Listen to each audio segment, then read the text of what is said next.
Hello friends, मेरे YouTube channel में आप लोगों का स्वागत है। आज हम आपको एक केमिस्ट्री का इम्पोर्टेंट टॉपिक मोल कॉन्सेप्ट पढ़ाएंगे। देखिए, मोल कॉन्सेप्ट क्या होता है।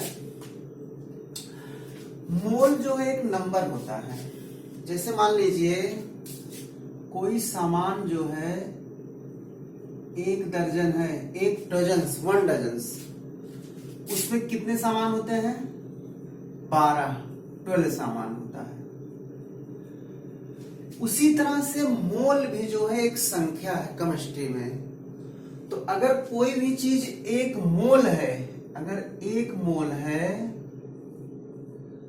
तो वो जो है 6.023 इंटू 10 पावर 23 इतना सामान होता है। जैसे एक दर्जन में 12 सामान होता है, उसी तरह से एक मोल में 6.023 गुणे 10⁻23 इतने सामान होते हैं। अब देखिए एक मोल होता क्या है। जैसे मान लीजिए ये है पानी H2O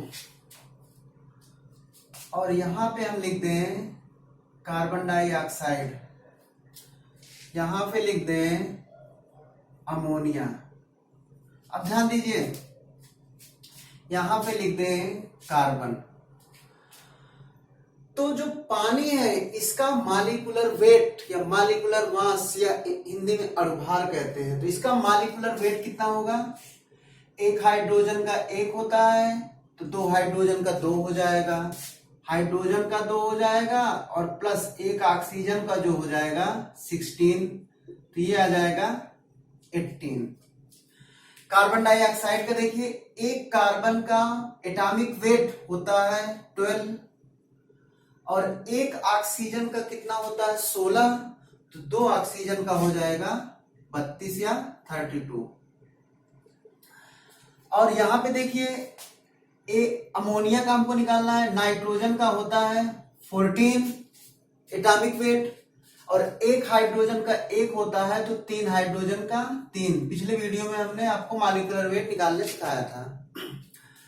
तो इसका मॉलिक्यूलर वेट जो हो जाएगा 17, इसका मॉलिक्यूलर वेट हो जाएगा 44 और कार्बन का जो होता है 12 होता है एटॉमिक वेट।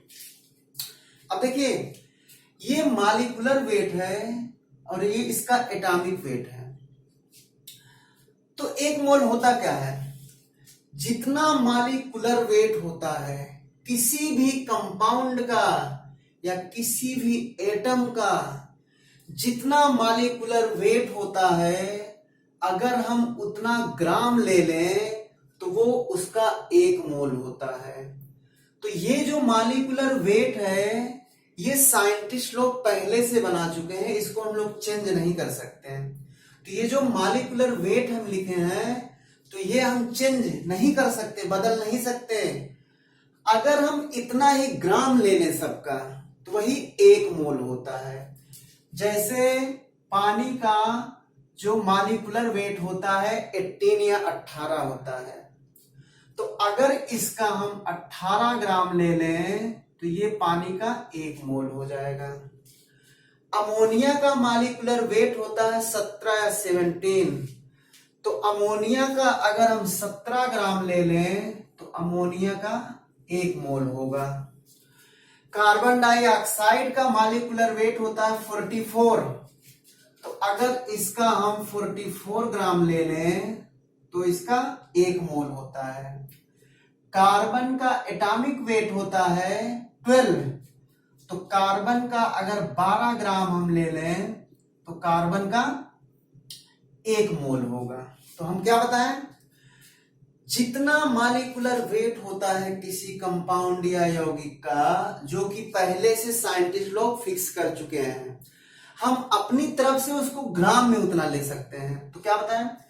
जितना मॉलिक्यूलर वेट होता है किसी कंपाउंड का, अगर उतना ग्राम हम ले लें तो वो क्या कहलाएगा? उस मॉलिक्यूल का एक मोल कहलाएगा। क्लियर? अब जैसे देखिए आपको हम एक अच्छा सा एग्जांपल बता दे रहे हैं अलग से। जैसे मान लीजिए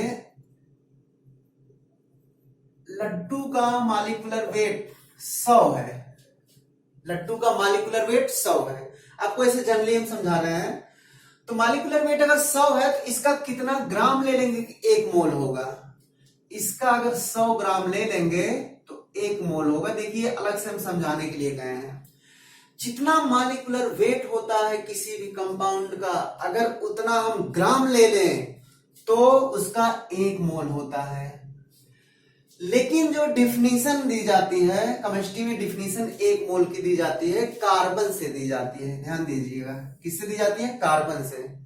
तो 1 मोल होता क्या है? कार्बन का एटॉमिक वेट या परमाणु भार जो होता है 12 होता है। Atomic mass, atomic weight, molecular mass, molecule तो है नहीं, ये एटम है, इसलिए एटॉमिक वेट कहेंगे। तो कार्बन का एटॉमिक वेट होता है 12 या 12।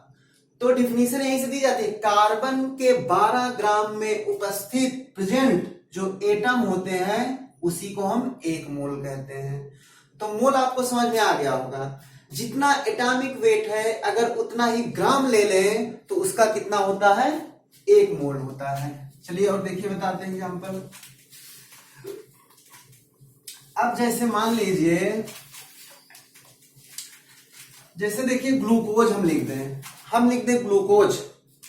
ग्लूकोज का फार्मूला होता है C6H12O6। तो इसका मॉलिक्यूलर वेट कितना होगा? एक कार्बन का होता है 12, तो 6 कार्बन है, 6 से मल्टीप्लाई किए। एक हाइड्रोजन का 1 होता है तो 12 हाइड्रोजन 12 से मल्टीप्लाई किए। और एक ऑक्सीजन का 16 होता है तो 6 ऑक्सीजन 16 से, ये हो जाएगा 72, ये हो जाएगा 12, ये हो जाएगा 96। अगर इसको आप ऐड करेंगे तो आएगा 180।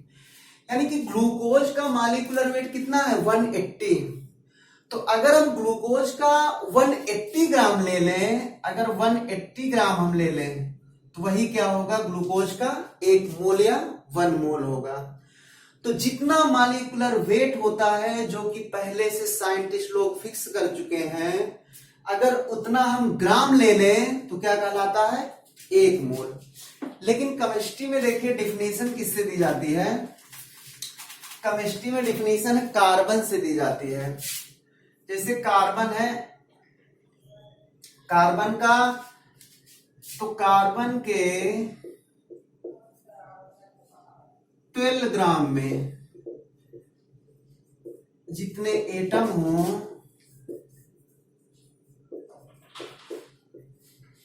उसी को हम कार्बन का 1 मोल कहते हैं। कार्बन का 1 मोल। तो देखिए कार्बन के 12 ग्राम में जितने भी एटम होंगे उसी को कार्बन का 1 मोल कहेंगे, क्योंकि कार्बन का एटॉमिक वेट होता है 12। अगर इसका 12 ग्राम लेंगे तो कार्बन का 1 मोल होगा। अब देखिए हम आपको फार्मूला बता देते हैं कैसे मोल निकाला जाता है। तो मोल निकाला कैसे जाता है? Number of moles, number of moles होता है W/M। W क्या है? वेट इन ग्राम, जो हम ग्राम में लेते हैं, वेट इन ग्राम। और M क्या है? Molecular weight. तो मोल का नंबर हम इसी फार्मूले से निकालते हैं, मॉलिक्यूलर वेट या मॉलिक्यूलर मास। जैसे देखिए क्वेश्चन पूछ लिया जाए कि 90 ग्राम वाटर में, 90 ग्राम वाटर में वाटर के कितने मोल होंगे? तो 90 ग्राम वाटर में वाटर के कितने मोल होंगे? तो हमने कितना लिया है? 90 ग्राम। ये W 90 ग्राम हो जाएगा, तो ये 90 ग्राम हो जाएगा। और वाटर का, पानी का एटॉमिक वेट कितना होता है? 18 होता है। तो 18 से हम डिवाइड कर देंगे, कितना आ जाएगा? 18 5 जा 90, तो कितना हो जाएगा? 5 मोल। ये देखिए फार्मूला है। और देखिए हम क्वेश्चन दे दें, और जैसे कह दें 88 ग्राम, 88 ग्राम CO2 में, 88 ग्राम कार्बन डाइऑक्साइड में CO2 के कितने मोल होंगे? CO2 के कितने मोल होंगे? तो फार्मूला क्या है? वेट इन ग्राम अपॉन मॉलिक्यूलर वेट। तो CO2 का हमने कितना 88 ग्राम लिया है, 88 ग्राम, और इसका मॉलिक्यूलर वेट होता है 44 तो 2 टाइम जाएगा तो कितना मोल होगा 2 मोल होगा। तो देखिए ये मोल निकालने का फार्मूला है। जितना मॉलिक्यूलर वेट होता है या एटॉमिक वेट होता है किसी भी कंपाउंड या एटम का, अगर उतना हम ग्राम ले लें तो उसका 1 मोल होता है। और 1 मोल अगर है, जैसे 1 दर्जन में 12 सामान होते हैं, उसी तरह से 1 मोल में 6.023 इंटू 10⁻23 इतने मॉलिक्यूल्स या एटम होते हैं। अब देखिए नंबर बहुत ज्यादा है। जैसे हम 10 की पावर 2 ले लिए तो इसका मतलब होता है 100, 10 की पावर 3 ले लिए इसका मतलब होता है 1000। तो आप समझिए 10 की पावर 23 कितना बड़ा नंबर होगा, यानी कि ये बहुत बड़ा नंबर है। अब जैसे देखिए, जैसे हम 18 ग्राम वाटर ले लें, 18 ग्राम अगर हम वाटर ले लें तो देखिए 4 डिग्री सेल्सियस टेम्परेचर अगर हम ले लें तो 1 लीटर वाटर 1 किलोग्राम वाटर के इक्वल होता है। अगर 4 डिग्री सेल्सियस टेम्परेचर हो तो 1 लीटर वाटर जितना होता है उतना ही 1 किलोग्राम वाटर होता है। ये ध्यान दीजिएगा, इक्वल टू हो जाएगा 1 केजी वाटर। अब देखिए अगर हम 18 ग्राम वाटर ले लें, 18 ग्राम वाटर में आप समझिए कितना होगा 18 ml, तो 1000 ml में आपका 1 किलोग्राम 1 लीटर पानी होगा। तो 18 ग्राम वाटर का मतलब बहुत थोड़ा सा पानी होगा। तो 18 ग्राम वाटर मान लीजिए इतना इसमें है, इसमें वाटर के कितने मॉलिक्यूल होंगे, इसमें वाटर के 6.023 इंटू 10⁻23। इसका मतलब है अगर 1 लीटर पानी है उसको 56 अप्रॉक्सीमेट 56 पार्ट अगर हम करें तो उतना जो पानी होगा तो उसमें वाटर के कितने मॉलिक्यूल होंगे 6.023 इंटू 10⁻23। यानी कि बहुत, इसका मतलब ये है कि जो उसके मॉलिक्यूल होंगे कितने छोटे होंगे। अगर थोड़ा सा भी पानी ले लिया जाए 18 ग्राम या 18 ml अगर पानी ले लिया जाए तो अब देखिए 250 ml जो होता है, 250 ml पानी है तो पाव भर पानी होगा, इसको आप समझिए। तो 18 ml सोचिए कितना कम पानी होगा। तो उसमें जो है पानी या वाटर के 6.023 इंटू 10⁻23 मॉलिक्यूल्स होंगे। इससे ये पता चला कि मॉलिक्यूल्स कितने छोटे होंगे, वाटर के मॉलिक्यूल जो होते हैं बहुत छोटे होते हैं। और देखिए अगर जो है, अगर 1 मोल कोई भी कंपाउंड है, जैसे 1 मोल सपोज कीजिए अमोनिया है, ये भी आप देख लीजिए, अमोनिया का वेट कितना होता है NH3, नाइट्रोजन का होता है 14, 1 हाइड्रोजन का होता है 1, तो इसका 3 हाइड्रोजन का 3, 17 ग्राम। तो अगर 17 ग्राम अमोनिया हम ले लें तो वो अमोनिया का 1 मोल होता है। तो 17 ग्राम अगर हम जो है अमोनिया ले लें तो किसी भी गैस का अगर 1 मोल है, एक कॉन्सेप्ट ये भी देखिएगा, किसी भी गैस का अगर 1 मोल है तो उसका STP पर, STP यानी कि standard temperature and pressure, standard temperature pressure क्या होता है, अगर प्रेशर 1 एटमॉस्फेयर हो, अगर प्रेशर 1 एटमॉस्फेयर हो और टेम्परेचर अगर जो है 0 डिग्री सेल्सियस हो यानी कि 273.17 केल्विन, तो 1 मोल का जो वॉल्यूम होता है किसी भी गैस का वो 22.4 लीटर होता है। तो कोई भी गैस अगर आप 1 मोल लेंगे तो उसका वॉल्यूम 22.4 लीटर होता है। यानी कि किसी बर्तन में अगर रखेंगे 1 मोल गैस तो इतना जगह 22.4 लीटर जो है वॉल्यूम कवर करेगा।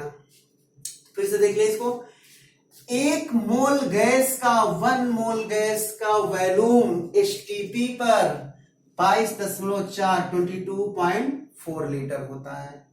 देखिए मोल कॉन्सेप्ट अगर आपको समझ में आएगा तो आपको मोलरिटी, मोलरता, नॉर्मलता, मोललता ये सब आसानी से समझ में आएगा। तो हमारे हिसाब से आपको समझ में आ गया होगा मोल कॉन्सेप्ट। मोल कॉन्सेप्ट है क्या, एक नंबर है। तो जितना हमने आपको बताया, जैसे H2O है, H2O का वेट कितना होता है, मॉलिक्यूलर वेट होता है 18, कार्बन डाइऑक्साइड का होता है 44। तो जितना मॉलिक्यूलर वेट होता है, अगर उतना ही हम ग्राम ले लें, क्योंकि मॉलिक्यूलर वेट जो है साइंटिस्ट लोग फिक्स कर चुके हैं और ग्राम हम अपनी तरफ से लेंगे, अगर उतना ही हम ग्राम ले लेंगे तो उसका 1 मोल होता है। जैसे वाटर है 18 ग्राम, अगर हम वाटर ले लेंगे, 18 ग्राम बहुत कम वाटर होता है, तो उसका 1 मोल होगा। और 1 मोल अगर होगा तो उसमें कितने होते हैं, 6.023 इंटू 10 पावर 23, इतने नंबर में होते। इसी को हम एवोगैड्रो नंबर भी कहते हैं, इसी को हम कहते हैं एवोगैड्रो नंबर, और हिंदी में हम कहते हैं आवोगाद्रो संख्या।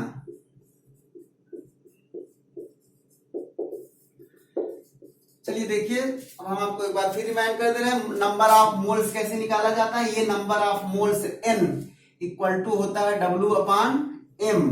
W क्या है, जो आप वेट अपनी तरफ से लेते हैं, वेट इन ग्राम, वेट इन ग्राम जो आप अपनी तरफ से लेते हैं, और मॉलिक्यूलर वेट जो पहले से फिक्स होता है, मॉलिक्यूलर मास जिसको साइंटिस्ट लोग फिक्स कर चुके हैं। तो हमारे हिसाब से मोल का कॉन्सेप्ट आपको समझ में आ गया होगा। नेक्स्ट चीजें हम नेक्स्ट वीडियो में बताएंगे। Thank you.